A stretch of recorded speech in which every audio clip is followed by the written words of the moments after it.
Apa saja? Harus bersikap sopan dengan orang yang kedua. Nah, bagaimana? Setuju atau tidak? Ada masukan? Berarti harus apa kan? Bersikap sopan. Bersikap sopannya hanya kepada orang yang lebih tua. Berarti bagaimana? Jadi kalimatnya bagaimana kira-kira?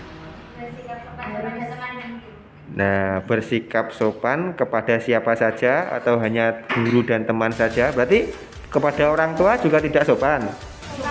Nah, berarti bagaimana, Cah? Nah, berarti kesepakatan pertama harus bersikap sopan kepada semua orang. Setuju atau tidak ini? Setuju. Oke, bagus. Kesepakatan yang kedua, coba Kanza. Tidak boleh saling mengganggu satu dengan yang lain. Nah, tidak boleh mengganggu antara satu dengan yang lain. Bagaimana? Ada masukan atau ada tambahan atau ada kurangnya dari kesepakatan Kanza tadi? Setuju atau tidak?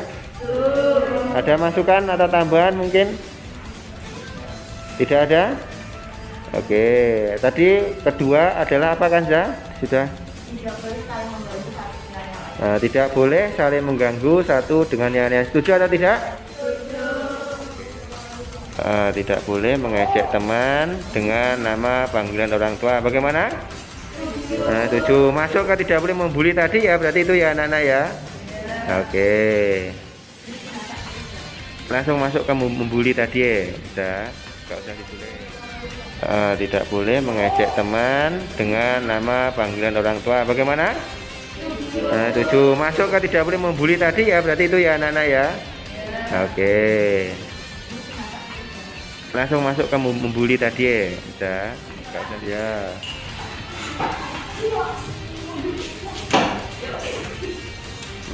Terus ganti pan.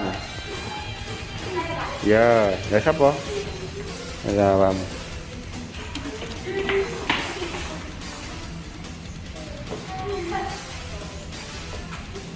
Yo. Bisa.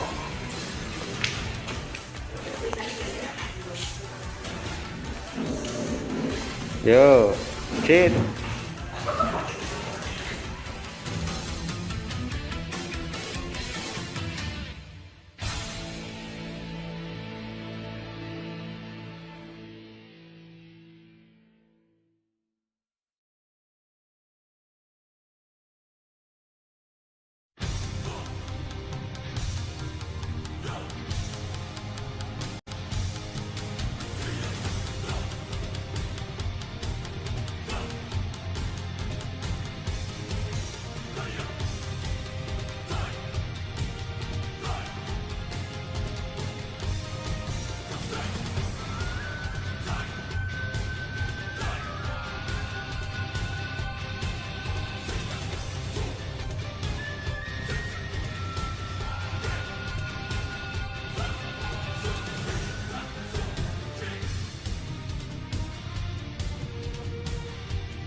Assalamualaikum warahmatullahi wabarakatuh.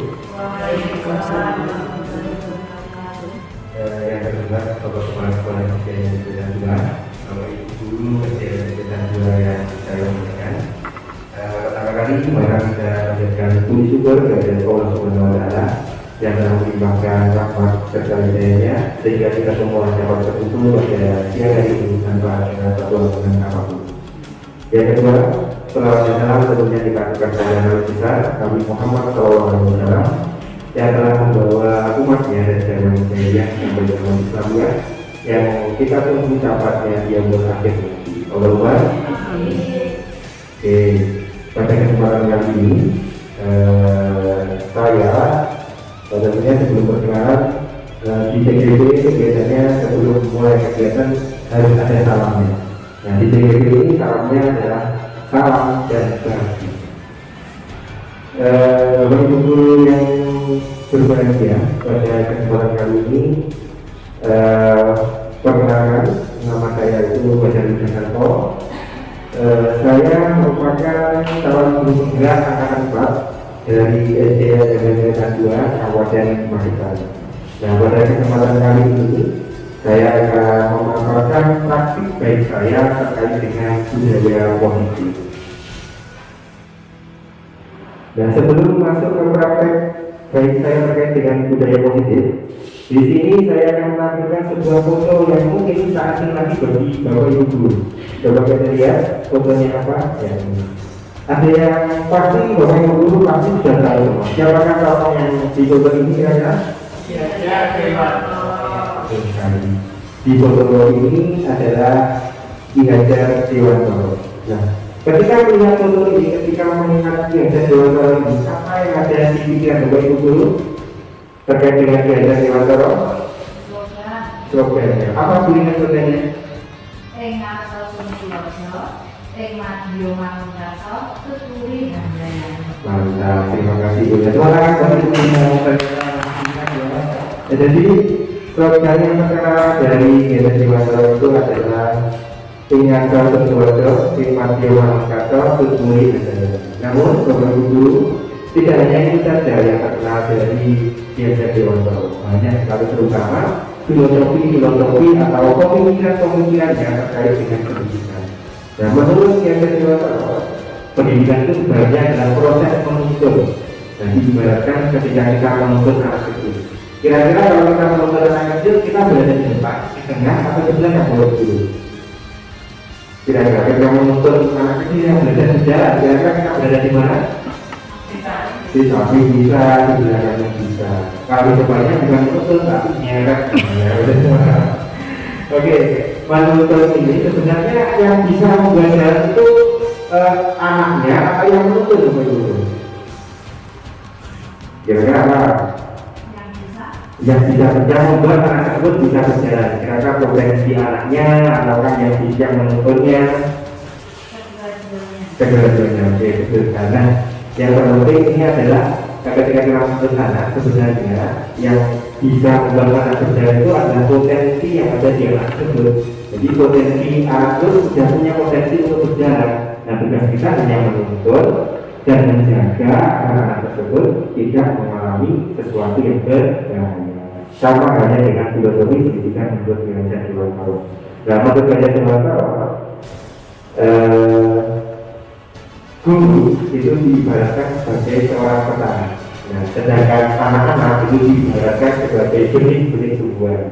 Tentunya kalau kita menjadi seorang petani, kita menanam tumbuhan bijinya padi, itu akan kita ini akan keluar atau tumbuh menjadi apa itu? Kalau kita tanam padi, tumbuhnya menjadi padi, jadi tidak mungkin kan kita seorang petani menanam padi, kemudian kita pupuk, kita jaga, kita rawat, terus tumbuh menjadi jagung, kan tidak mungkin. Nah, itulah jadi setiap anak itu memiliki kodratnya masing-masing. Namanya kodrat atau karakter dari anak tersebut atau potensi dari anak tersebut. Nah, tugas kita ibaratnya seperti petani ini. Nah, tugas guru itu hanya dapat memperbaiki kondisi tanah, memelihara tanaman padi, memberi pupuk dan air, membantu urat-urat atau jamur-jamur yang mengganggu hidup tanaman padi dan lain sebagainya. Nah, memperbaiki kondisi tanah ini itu dapat diibaratkan sebagai budaya atau ekosistem positif. Nah, pada sesi ini komunitas-komunitas yang akan saya sampaikan itu adalah yang pertama perubahan paradigma. Nah, perubahan paradigma ini sama dengan perubahan pikiran kita, daya pikir kita terkait dengan stimulus, respon, dan teori kontrol. Kemudian yang kedua ini adalah arti disiplin dan tiga motivasi perilaku manusia. Nah, untuk konsep yang ketiga nanti akan membahas keyakinan kelas, hukuman, dan pembelajaran. Yang keempat nanti membahas tentang kebutuhan dasar manusia. Jadi ternyata manusia itu melakukan sesuatu untuk memenuhi kebutuhannya. Dan kebutuhan dasar manusia nanti dibagi menjadi 5. Apa saja nanti dibahas di selanjutnya. Kemudian yang kelima itu adalah posisi kontrol. Jadi ketika nanti ada anak yang melakukan kesalahan, posisi kontrol kita sebagai guru itu yang baik yang mana, itu ada dibahas di posisi kontrol. Nah, posisi kontrol nanti guru itu posisinya ketika mengontrol orang lain itu ada 5 posisi, nanti dibahas lebih lanjut. Kemudian itu adalah segitiga revolusi. Nah, segitiga revolusi ini nanti memperbaiki tingkat siswa agar lebih baik lagi, kemudian dapat diterima di kelompoknya. Nah, perubahan paradigma teori kontrol. Paradigma itu berhubungan dengan pemikiran. Nah, itu ada ilusi kontrol. Ilusi kontrol ini adalah miskomunikasi. Ilustrasi ini kita ibaratkan kita menganggap benar, tapi sebetulnya yang kita anggap betul itu salah, itu namanya ilusi. Jadi ilusi itu dapat mempengaruhi tentang teori kontrol. Nah, ilusi kontrol ini ada 4 yang dibahas di sini. Yang pertama adalah ilusi guru mengontrol murid, kemudian ilusi bahwa kritik dan membuat orang merasa bersalah dapat menguatkan karakter. Yang ketiga, ilusi bahwa semua penguatan positif efektif dan bermanfaat. Dan yang terakhir adalah ilusi bahwa orang dewasa memiliki hak untuk memaksa. Kita bahas satu persatu. Yang ilusi yang pertama atau konsepsi yang pertama itu adalah ilusi guru mengontrol murid. Sebenarnya kalau guru kita bukan mengontrol murid, tapi murid itulah yang memberikan leluasan untuk kita kontrol. Itu namanya ilusi guru mengontrol murid. Kemudian ilusi yang kedua itu adalah ilusi bahwa semua penguatan positif efektif dan bermanfaat.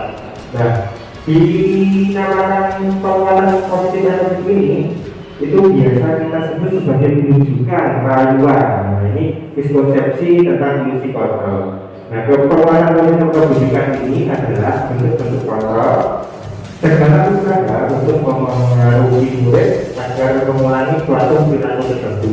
Itu adalah suatu usaha untuk mengontrol murid tersebut. Ya, dalam jangka waktu tertentu, apabila kita memberikan penguatan positif berupa rujukan ini, itu murid akan menyadari dan bisa-bisa murid itu menolak rujukan kita. Nah, kemudian setelah itu kan jangka pendeknya, jangka panjangnya itu apabila murid tergantung pada pendapat kita, jadi murid itu tidak memiliki inisiatif untuk melakukan suatu kegiatan. Itu merupakan ilusi kontrol bahwa semua penguatan positif efektif dan bermanfaat. Untuk ilusi yang kedua itu adalah ilusi bahwa kritik dan membuat orang merasa bersalah dapat menguatkan karakter. Jadi di sini pada ilusi ini itu konsepsinya adalah menggunakan kritik dan rasa bersalah untuk mengontrol murid itu sebenarnya menuju pada kebijakan jangka. Kebijakan jangka ini maksudnya yang menjadi. Jadi apabila kita mengkritik dan membuat orang lain bersalah, itu membuat murid menjadi merasa dirinya itu belum, merasa dirinya itu tidak baik, seperti itu. Ilusi bahwa kritik dan membuat orang merasa bersalah dapat menguatkan karakter.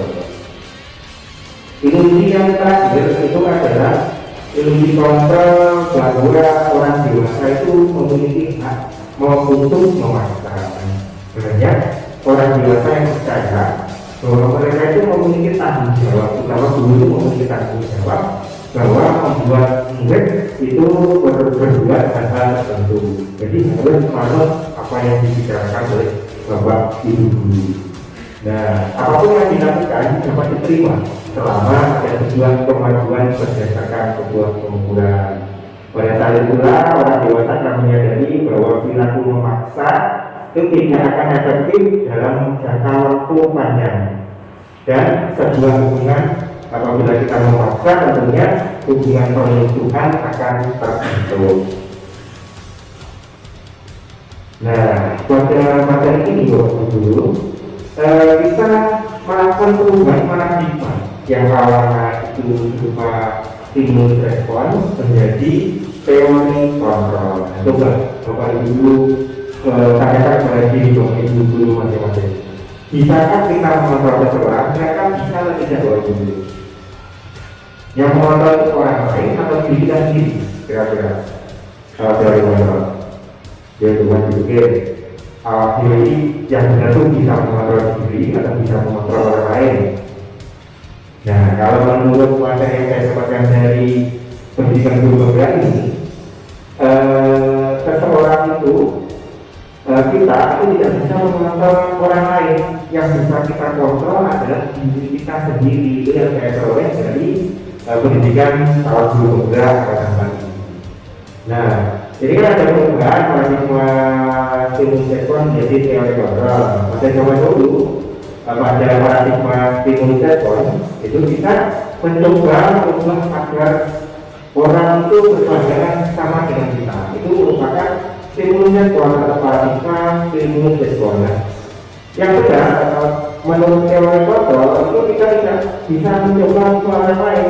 Yang bisa itu kita harus memahami pandangan orang lain tentang dunia. Jadi kita mencoba memahami pandangan orang lain tersebut. Kita tidak bisa mengubah orang lain itu sesuai dengan dunia kita.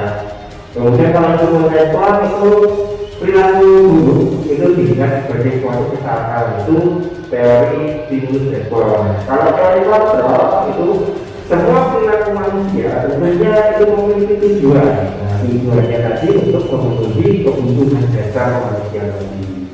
Kemudian stimulus respon yang ketiga itu adalah orang lain bisa mengontrol saya. Nah, pada teori kontrol itu yang bisa mengontrol diri kita sendiri ya kita yang punya diri ini, itu menurut teori kontrol. Kemudian stimulus responnya saya bisa mengontrol orang lain, itu kalau menurut stimulus respon. Nah, menurut teori kontrol, nah kita itu tidak bisa mengontrol orang lain. Karena apa? Karena yang bisa mengontrol diri kita itu ya diri kita sendiri. Kalau yang mengontrol saya itu diri saya, bukan orang lain.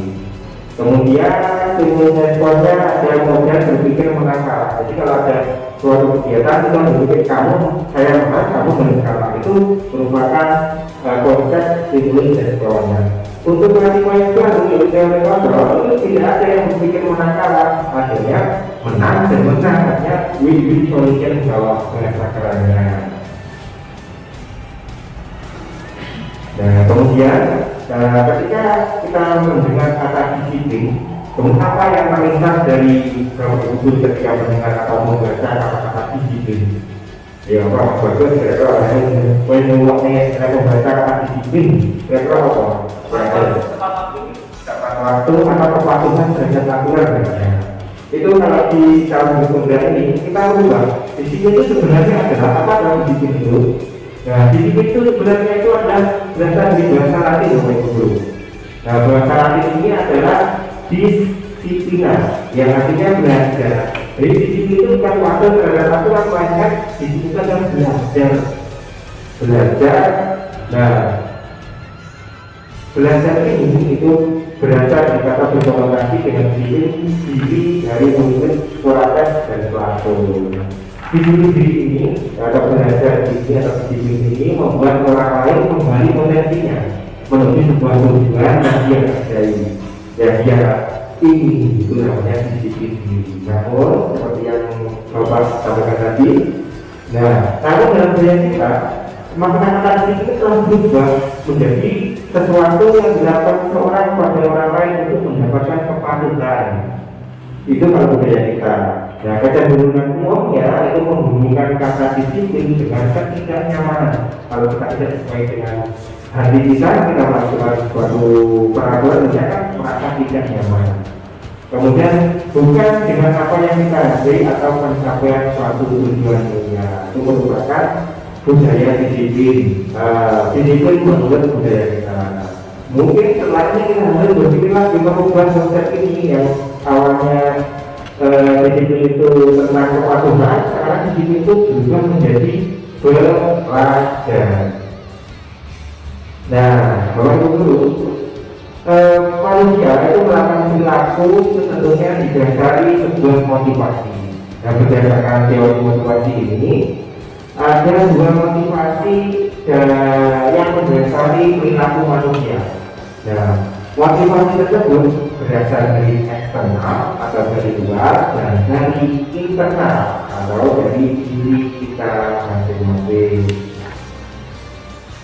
Motivasi eksternal atau dari luar contohnya adalah ini, untuk menghindari ketidaknyamanan atau untuk menghindari hukuman. Ini merupakan motivasi perilaku manusia yang berasal dari motivasi eksternal. Jadi motivasi eksternal itu dibagi dari dua ya.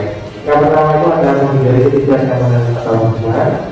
Kemudian motivasi eksternal yang kedua itu adalah untuk mendapatkan imbalan dari orang lain atau institusi. Nah, kemudian motivasi yang terakhir itu adalah motivasi internal. Motivasi internal ini adalah motivasi yang berasal dari diri sendiri, yang untuk menghargai diri sendiri menjadi insan yang sesuai dengan harapan kita. Itu merupakan motivasi perilaku manusia yang berasal dari internal. Motivasi internal ini merupakan tujuan dari budaya positif. Kita bahas satu persatu. Teori motivasi perilaku manusia yang pertama itu adalah motivasi eksternal, ya ini adalah untuk menghindari ketidaknyamanan atau hukuman. Jadi ini adalah tingkat rendah dari motivasi perilaku manusia. Biasanya orang yang motivasi perilaku ini itu atau untuk menghindari hukuman atau ketidaknyamanan akan bertanya, apa yang terjadi bila saya melakukannya? Apa yang terjadi ketika saya tidak melakukan peraturannya? Biasanya seperti itu.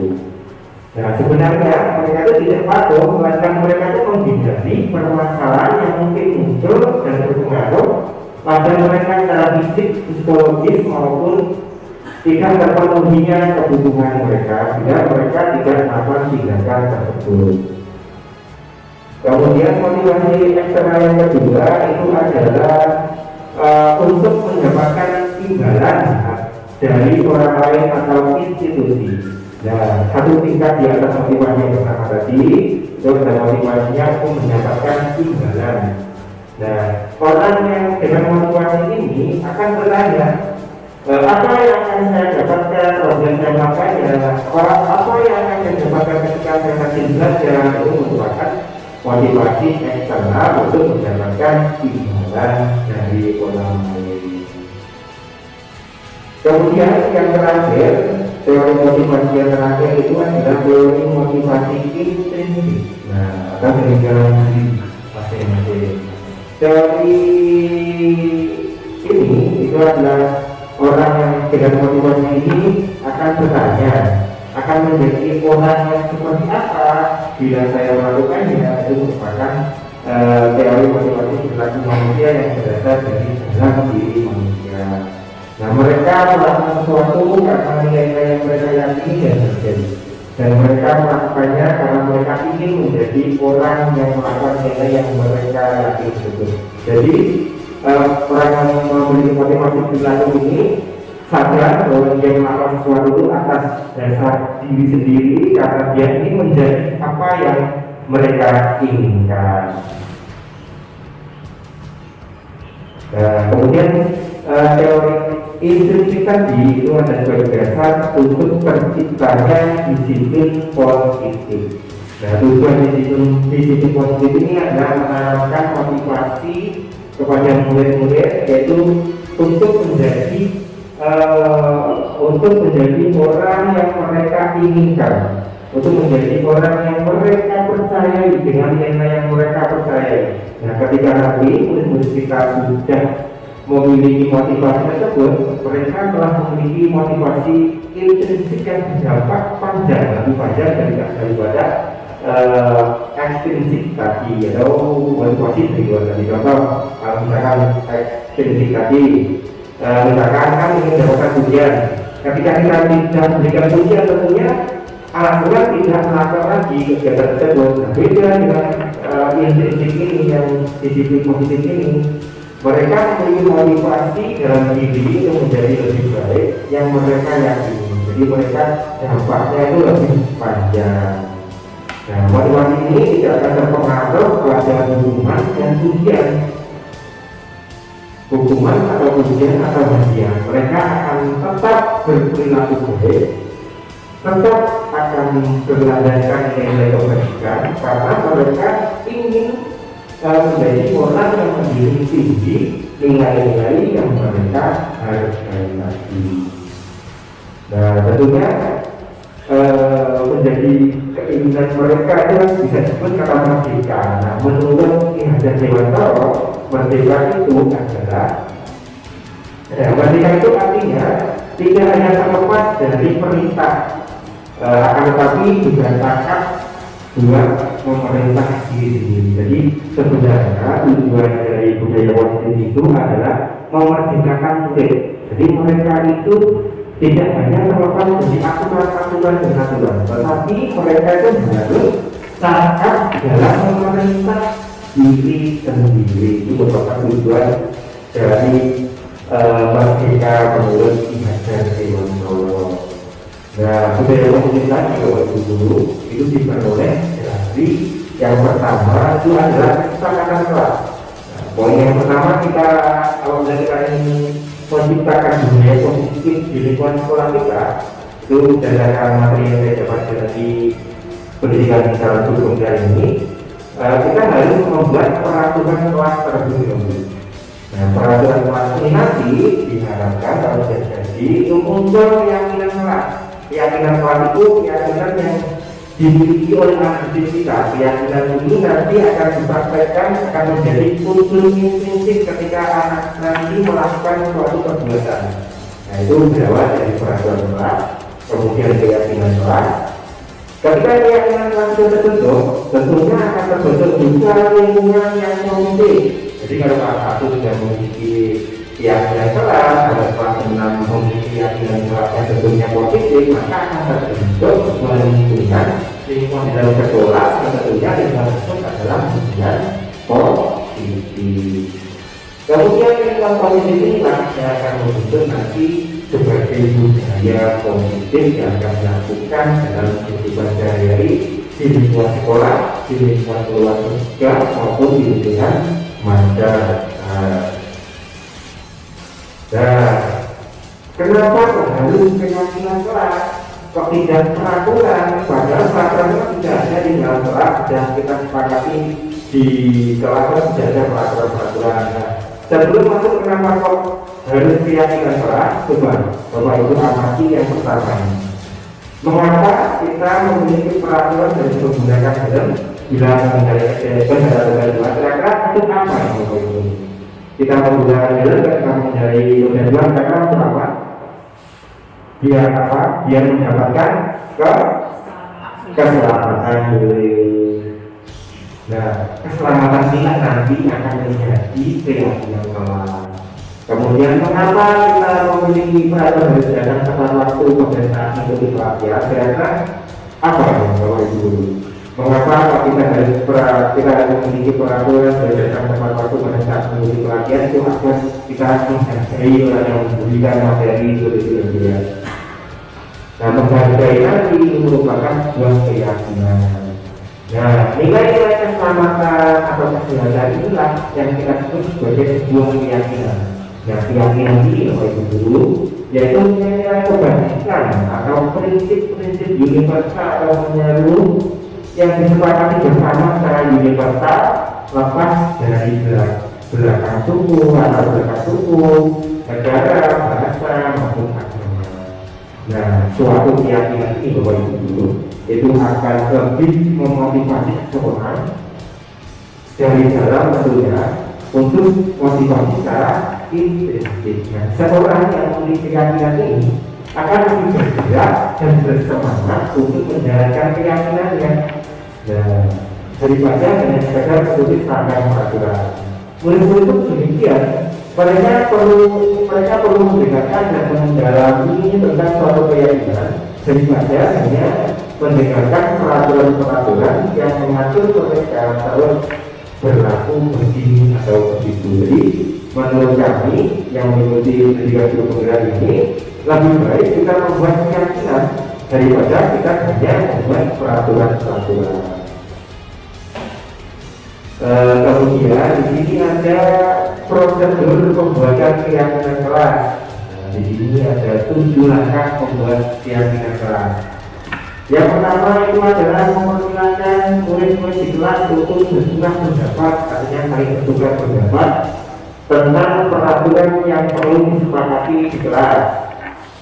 Yang kedua ini adalah mencatat semua masukan-masukan. Jadi entah itu masukannya baik atau kurang baik, kan kita menghargai pendapat dari murid kita yang kita catat di nomor tulis atau kertas.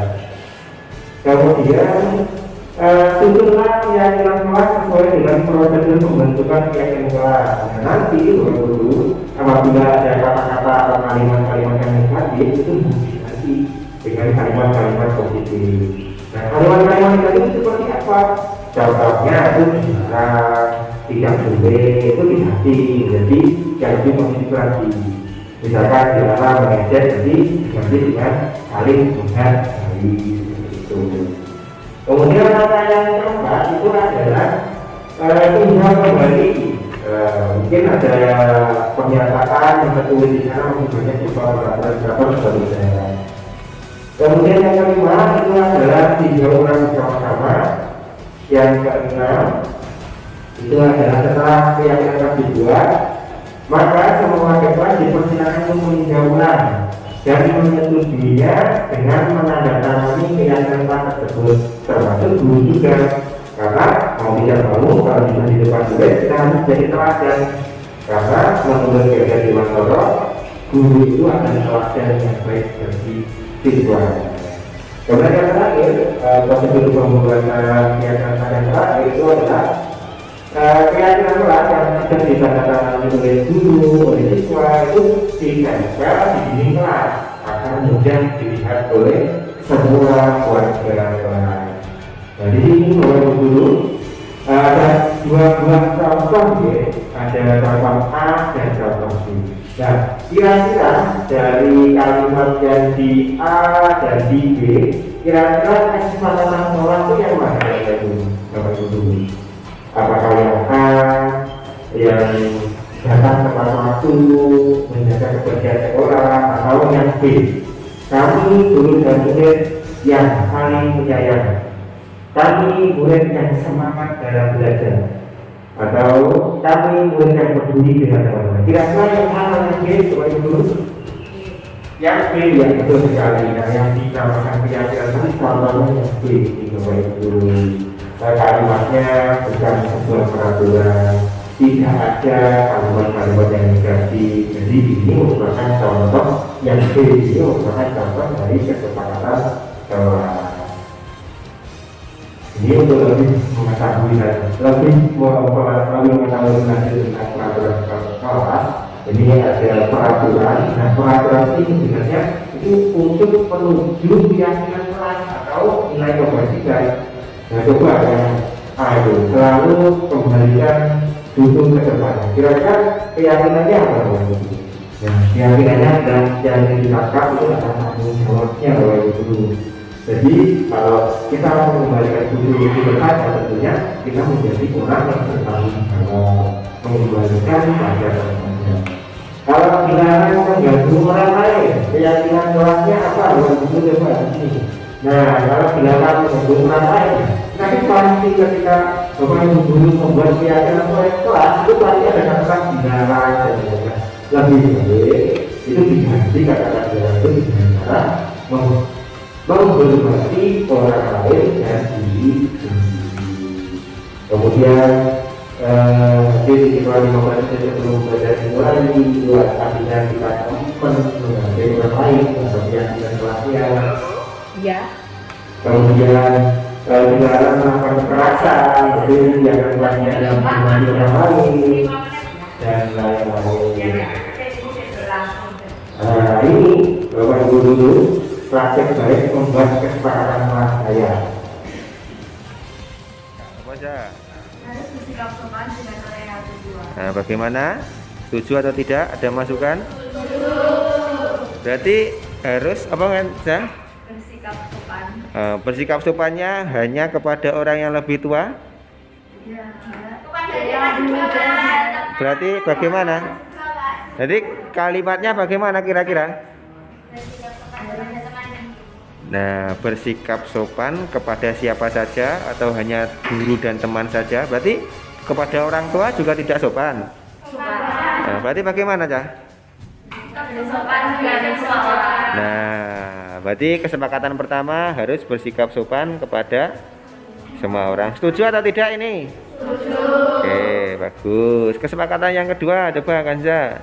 Tidak boleh saling mengganggu satu dengan yang lain. Nah, tidak boleh mengganggu antara satu dengan yang lain. Bagaimana? Ada masukan atau ada tambahan atau ada kurangnya dari kesepakatan Kanza tadi? Setuju atau tidak? Setuju. Ada masukan atau tambahan mungkin?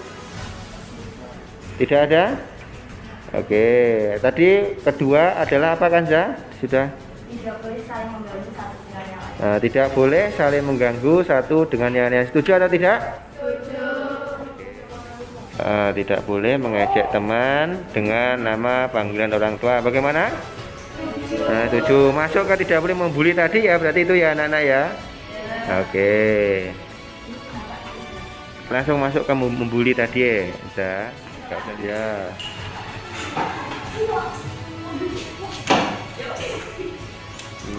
Terus ganti pan. Ya, siapa? Kamu.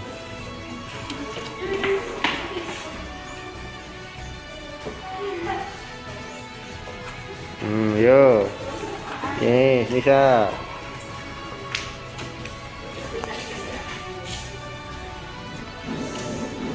Yo, sit.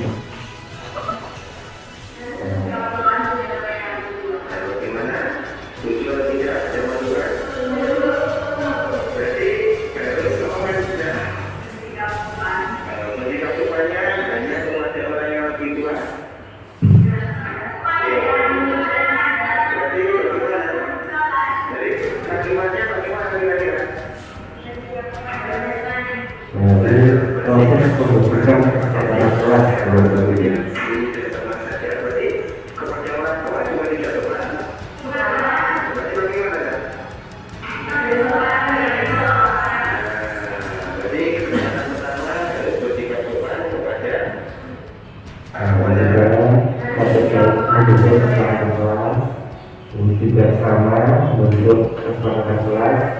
Nah ini menuliskan pendapatnya sebelum tadi disampaikan, ditulis dulu apa yang ingin kalian praktek, apa yang ingin kalian sepakati bersama, ditulis dulu.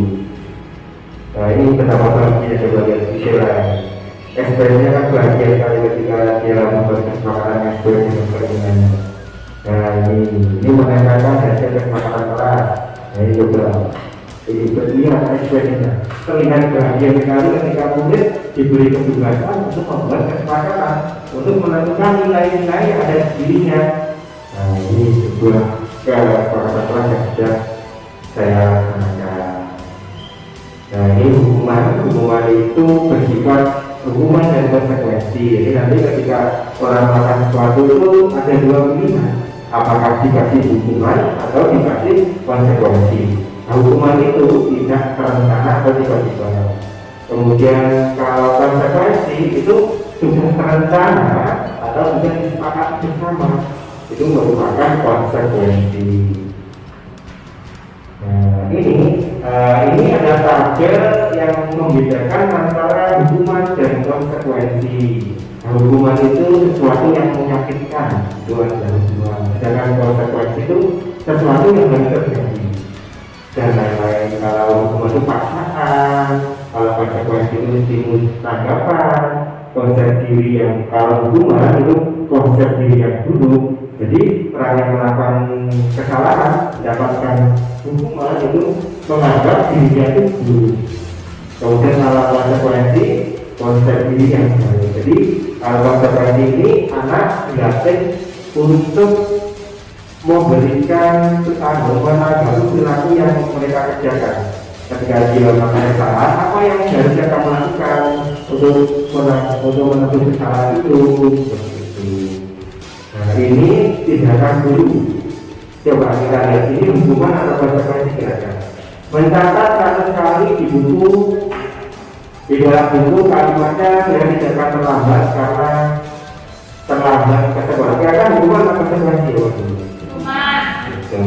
Hukuman. Kalau yang ini hari ini bentuknya hukuman. Kalau murid diminta tuntas 15 kali, kira-kira hukuman atau konsekuensi? Hukuman. Coba lihat yang betul sekali. Kalau ini konsekuensi membandingkan kata konsekuensinya. Kalau kita berbuat tidak berat, saya kira mengganti kata tugas dari teman kita. Nah, ini dan lain-lain. Nah, orang ketika melakukan sesuatu itu untuk memenuhi kebutuhan dasar. Nah, kebutuhan dasar manusia itu ada 5. Ada sosial, ada cinta kasih, penguasaan, kebebasan, yang kesenangan. Nah, kebutuhan yang bertanggung atau sosial ini kebutuhan yang bersifat fisiologis untuk bertahan hidup, misalnya kesehatan, rumah, makanan, itu kebutuhan bertanggung. Kemudian cinta dan kasih sayang ini merupakan kebutuhan psikologis, kebutuhan untuk mencintai dan memiliki kebutuhan akan hubungan dan koneksi sosial. Kemudian penguasaan, kebutuhan pengakuan atau kemampuan. Nah, ini biasanya orang melakukan sesuatu untuk dipuji, untuk menjadi tampil, diakui, itu merupakan penguasaan. Kebebasan ini kebutuhan untuk bebas, kebutuhan untuk mandiri, melakukan sesuatu secara sendiri, mampu mengendalikan arah hidup seseorang, itu merupakan kebutuhan kebebasan. Nah, kebutuhan yang terakhir itu adalah kesenangan atau kebutuhan untuk merasa senang. Nah, untuk merasa senang itu tentunya beberapa kegiatan seperti bermain, mencari kesenangan, dan tertawa itu merupakan kebutuhan kesenangan. Nah, oleh itu ketika kita melakukan kesalahan, kita harus mengontrol diri kita. Nah, dalam 3 hitung ini ada 5 fungsi kontrol bagi guru. Ada 5 itu diantaranya adalah penghitung, kemudian pembuat merasa bersalah, kemudian teman sebagai teman, kontrol sebagai pemantau, dan kontrol sebagai manajer. Nah, apabila 5 fungsi kontrol itu kalau posisinya itu menghukum dan membuat merasa bersalah, itu nanti identitasnya akan menjaga karena kontrolnya dari luar. Nah, kalau teman dan pemantau itu identitasnya itu akan dihadir, namun ini kontrolnya dari luar karena mengharapkan imbalan dan ketergantungan banyak orang lain. Nah, posisi kontrol yang menurut saya terbaik itu adalah posisi kontrol manajer. Nah, dalam posisi kontrol manajer ini siswa diajarkan untuk menghargai dirinya sendiri. Nah, apa saja posisi kontrol manajer itu? Nah, itu pada posisi manajer itu biasanya dulu mengajukan pertanyaan, kemudian pertanyaannya apa yang kami yakini ketika melakukan kesalahan, kemudian menempatkan pribadi, murid meletakkan dia sebagai diri yang positif, bagaimana caranya dan lain-lain. Itu posisi kontrol. Jadi menurut saya dari kelima posisi kontrol ini yang paling baik kita gunakan itu adalah porsi kontrol manager. Nah sekarang ketika murid kita melakukan kesalahan, apa yang kita lakukan? Kami dari tahun 2011 itu memunculkan adanya restitusi. Nah restitusi itu apa dong? Jadi restitusi ini adalah proses menciptakan kondisi bagi murid untuk memperbaiki kesalahan mereka sehingga mereka bisa kembali pada kelompok mereka dengan karakter yang lebih kuat. Jadi ketika murid kita melakukan kesalahan itu jangan dimarahi, jangan dibentak, jangan dibully, tapi kita melakukan restitusi atau proses menciptakan kondisi bagi murid untuk memperbaiki kesalahan mereka. Biarkan pancing murid kita untuk memperbaiki kesalahan mereka agar mereka bisa kembali ke kelompok mereka dengan karakter yang lebih kuat. Nah, ciri-ciri restitusi ada 9. Itu bukan menebus kesalahan, namun belajar dari kesalahan. Kemudian memperbaiki hubungan, tawaran. Jadi kita memberikan tawaran kepada mereka, bagaimana kalau kamu melakukan ini untuk kesalahanmu atau untuk belajar dari kesalahanmu. Kemudian menuntut untuk melihat ke dalam diri, mencari kebutuhan dasar yang mendasari tindakan, kebutuhan dasar tadi. Nah, restitusi diri ini adalah cara yang paling baik untuk memperbaiki diri. Restitusi fokus pada karakter, bukan tindakan. Restitusi fokus pada solusi. Restitusi yang membalikkan murid yang berbuat salah pada kelompoknya, tentunya setelah kembali kepada kelompoknya dengan karakter yang lebih kuat. Tahapan ketika restitusi itu sebenarnya simpel, hanya 3. Yang pertama adalah menstabilkan identitas. Yang kedua adalah validasi tindakan yang salah. Yang ketiga itu adalah menanyakan keyakinan. Yang tahapnya hanya 3 ini simpel dulu. Kemudian menstabilkan identitas itu apa yang dilakukan? Yaitu setiap orang pasti pernah melakukan kesalahan. Jadi berbicara dengan kesalahanku, setiap orang itu pasti pernah melakukan kesalahan dan lain-lain. Coba kita bahas satu persatu. Menstabilkan identitas. Nah, untuk membuat murid yang merasa gagal karena berbuat salah menjadi positif terhadap dirinya, itu dulu biasanya pada saat menstabilkan identitas itu biasanya dulu berkata seperti ini. Nah, berbuat salah itu hal yang manusiawi. Semua orang pernah berbuat salah. Tidak ada manusia yang sempurna. Bapak atau ibu juga pernah berbuat salah. Inilah kata-kata guru ketika guru tersebut menstabilkan identitas dari murid tersebut. Kemudian tahapan yang kedua adalah validasi tindakan yang salah. Nah, pada dasarnya setiap tindakan manusia itu memiliki tujuan. Tujuannya adalah memenuhi kebutuhan dasarnya. Apakah itu penguasaan, kebebasan, keterima, kesenangan, atau keselamatan. Nah, biasanya pada validasi tindakan yang salah ini, guru itu berkata, kamu bisa saja akan melakukan hal yang buruk, tapi kamu tidak melakukannya. Kamu pasti punya alasan mengapa melakukannya. Apa yang penting bagi kamu? Itu merupakan tahapan ketika restitusi pada validasi tindakan yang salah.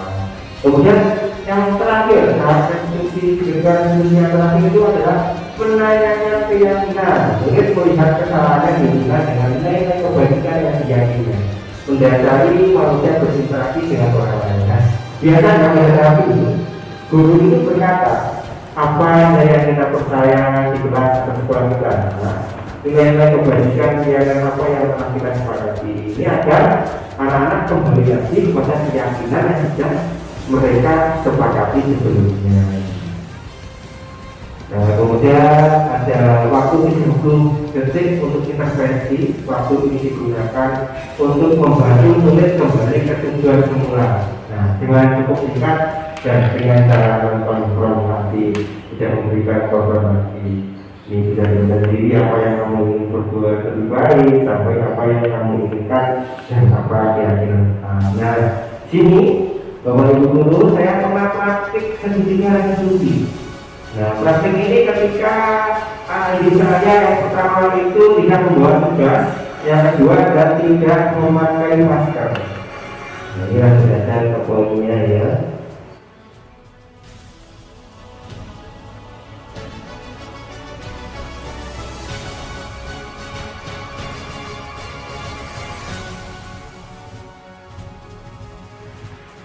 Assalamualaikum warahmatullahi wabarakatuh. Bertemu kembali dengan saya Fajar Widianto, PGB Angkatan 4 Kabupaten Magetan. Pada kesempatan kali ini saya akan menampilkan penerapan segitiga restitusi yang merupakan bagian dari demonstrasi kontekstual. Restitusi itu adalah proses menciptakan kondisi bagi murid untuk memperbaiki kesalahan mereka, sehingga mereka bisa kembali pada kelompok mereka dengan karakter yang lebih kuat.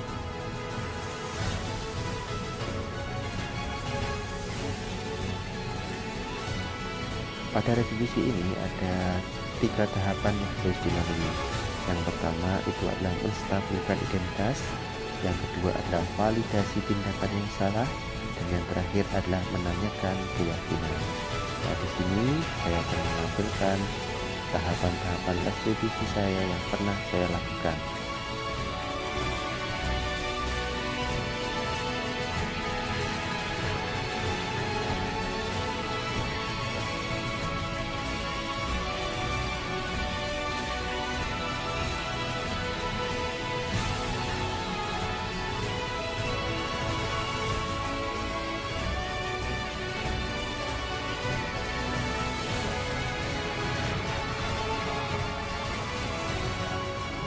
Waalaikumsalam, silakan duduk. Ananda, bagaimana kabarnya hari ini?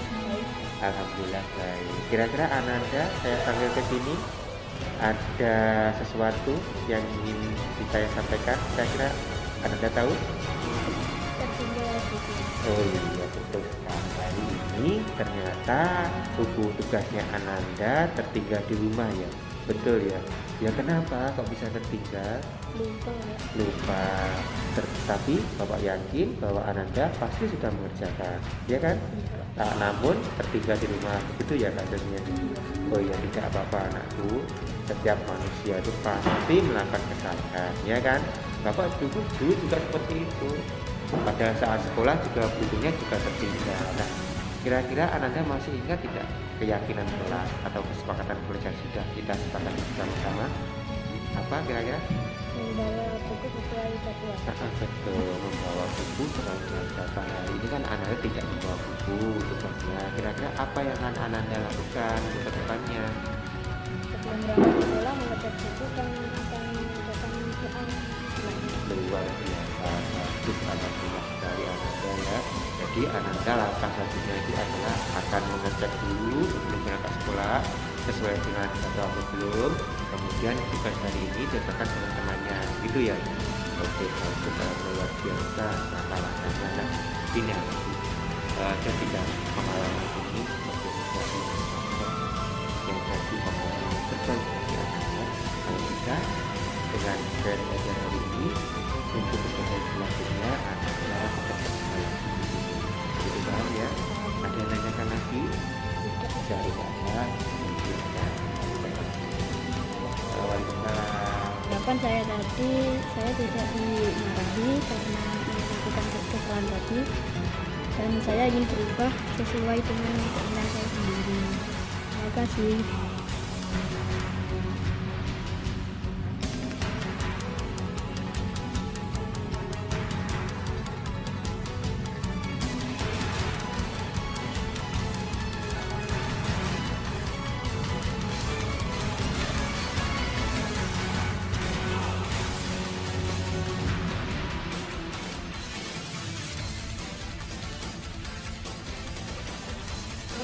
Waalaikumsalam Pak Ananda. Bagaimana kabarnya hari ini? Alhamdulillah baik. Alhamdulillah baik. Oke Ananda, tadi Bapak suruh ke sini karena pada waktu pembelajaran tadi Bapak lihat Ananda tadi tidak memakai masker dan apakah betul itu? Salah. Maksudnya yang Bapak katakan ini benar salah kalau Ananda tadi tidak memakai masker, betul ya? Nah kenapa? Kok tidak memakai masker? Lupa dan ingat. Lupa dan ingat. Jadi perbuatan kamu tadi salah apa benar? salah ya. Nah, karena apa tadi? Karena kenapa kalau tidak memakai masker tadi? Lupa. Oh ya, tidak apa-apa. Manusia itu kan tempat salah, tempat lupa, tempat hilang ya. Termasuk bapak juga karena tidak memakai masker. Nah, yang terpenting satu masih ingat keyakinan kelas atau kesepakatan kelas yang kita buat bersama-sama. Apa kira-kira nanti yang terkait dengan masker ini? Memakai masker saat belajar. Oke, memakai masker ketika belajar atau kegiatan pembelajaran terbatas ini, ya kan? Nah, kira-kira kenapa kok harus memakai masker itu kan? Agar terhindar dari virus COVID-19. Betul sekali, agar terhindar dari COVID-19. Nah, kalau Kapit sudah tahu dan mengakui salahnya, kira-kira apa yang Kapit lakukan? Tidak mengulangi lagi. Tidak mengulang lagi. Ada lagi yang mau dilakukan? Mengingatkan teman saat tidak memakai masker. Jadi langkah yang akan Kapit lakukan itu adalah tidak mengulangi lagi ya, atau memakai masker dengan benar-benar dan mengingatkan teman yang apabila teman tersebut tidak memakai masker dengan benar, gitu ya. Luar biasa. Nah, anakku Ananda Kapit, saya berharap ini bisa pengalaman yang berharga bagi Kapit dan bisa bermanfaat bagi Kapit, dan semoga tidak lagi Anda Kapit selalu memakai masker baik di rumah maupun di sekolah ya. Terima kasih. Boleh pulang. Hati-hati.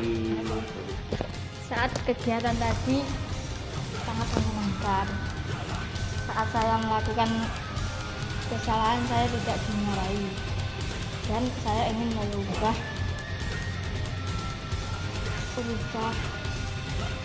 perilaku saya dengan keinginan saya sendiri. Nah, ini praktik baik saya terkait dengan ketiga dan studi. Nah, di satu ini tidak membawa tugas ya kita. Nah, ketika anak ini kita melakukan suatu kesalahan, bahwa saya harap jangan dimarahi di depan teman-temannya ya. Kita beri waktu, ruang tertentu untuk berbicara, apa-apa. Kita kembalikan nilai-nilai yang telah disepakati tadi.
Karena merasa bahagia karena tidak dimarahi, karena dia bisa menentukan sikapnya setelah melakukan kesalahan tersebut dengan bisa berbentuk.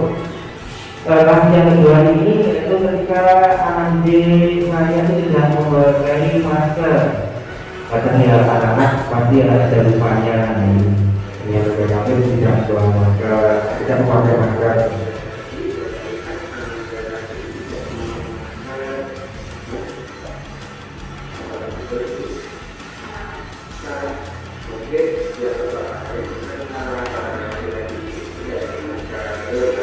tidak santai, lalu bisa mengembalikan nilai dari iklan tersebut.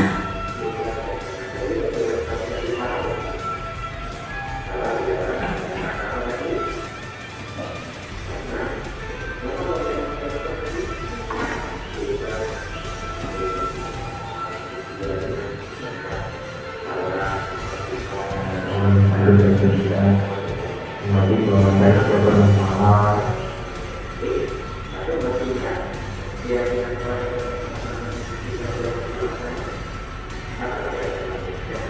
Nah, ini menanyakan keyakinan yang tidak disepakati dan tidak disepakati.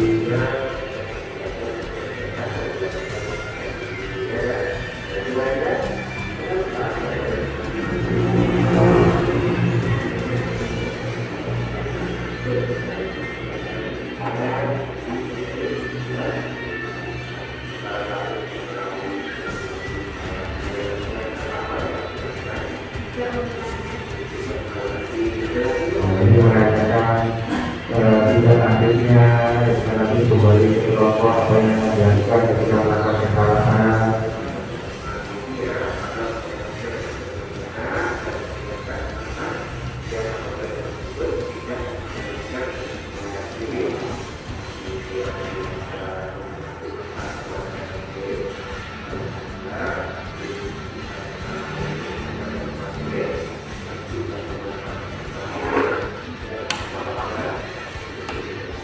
Nah, ini kan Bapak Ibu guru praktis bagi saya terkait dengan etika dan etika.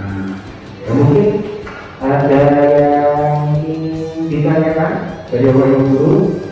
Sementara tentu ya nanti bisa kita tanya jawab berbagai waktu karena kita akan satu lembaga.